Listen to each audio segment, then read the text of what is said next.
Hello, my name is Arthur Hilton, and I'm going to be doing my final video project for Women and Gender Studies on the fight for women's reproductive rights.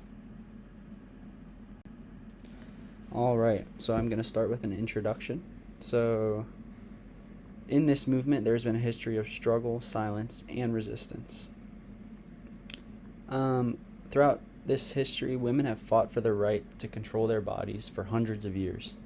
This fight has not looked the same for everybody who has participated in this fight.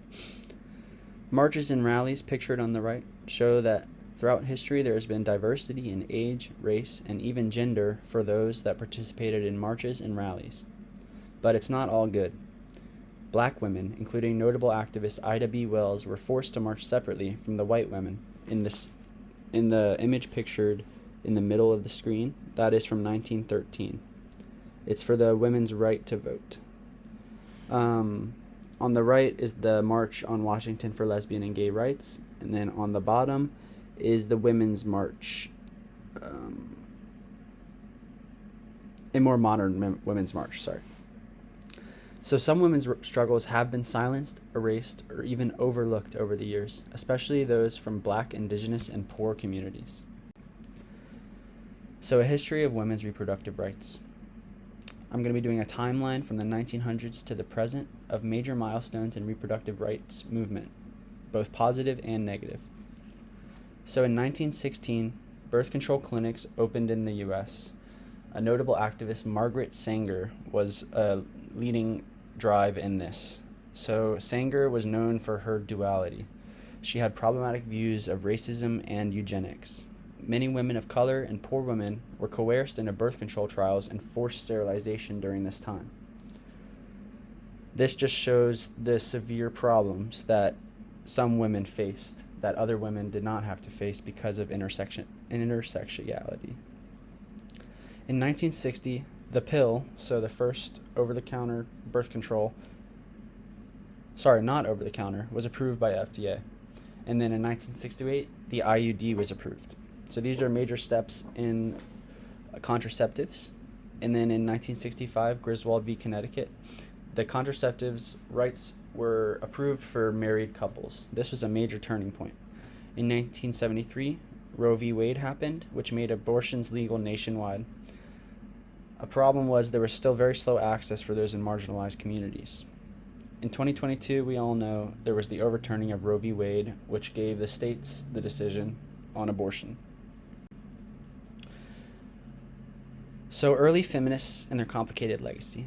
Pictured on the right is Margaret Sanger, who I talked about before. Margaret Sanger both helped and harmed the reproductive movement. She fought for birth control and helped establish Planned Parenthood. She was one of the leading activists at the time for contraceptives. But she held deeply racist and eugenic beliefs. Her efforts in the fight for birth control were targeted against poor women and women of color. And then here I have some quotes. The first one is coming from the 1933 Birth Control Review. It's an interview, I believe. A quote from her saying, "Eugenic sterilization is an urgent need. We must prevent multiplication of this bad stock." Another quote showing her views. "Eugenics is the most adequate and thorough avenue to the solution of racial, political, and social problems." So this just shows the duality of her feminism. Although she did a lot of good for the feminist movement, she left behind a legacy of harm, particularly harmful to marginalized communities. The fight for legal rights. On the right is pictured is the Supreme Court cabinet that originally heard Roe v. Wade.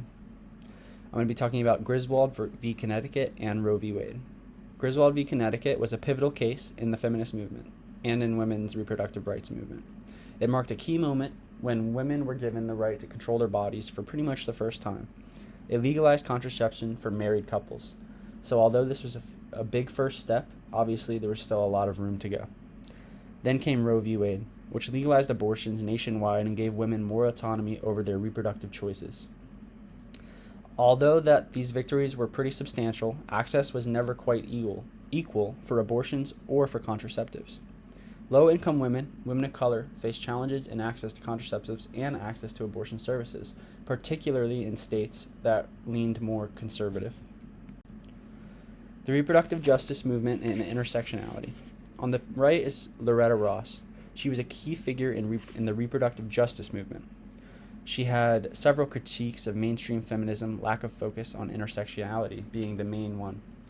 So I went over an interview with her for my final project, where she talked about the racial and economic factors and showed how the fight for reproductive justice intersects with broader societal issues like racism and misogyny and classism.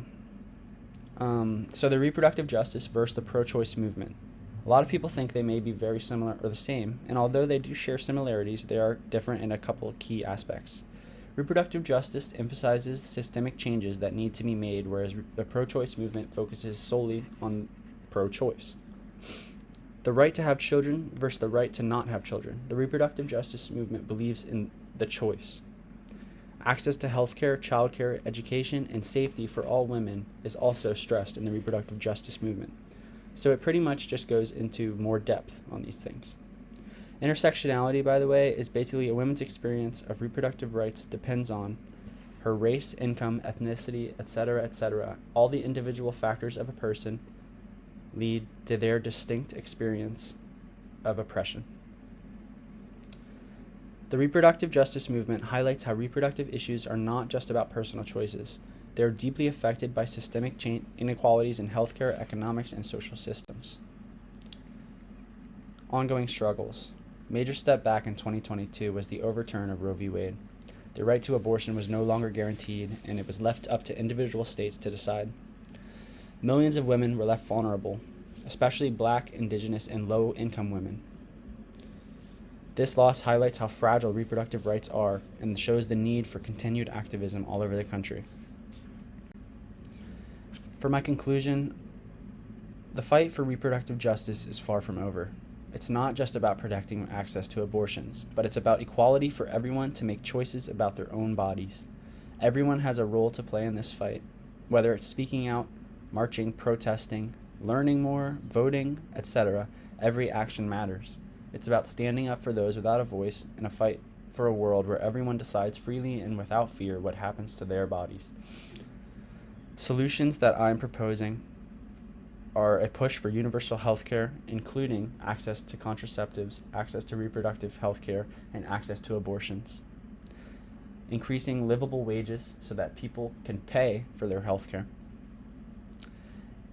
and for their child care, and continuing activism all over. Thank you. Here are some references. Thank you so much.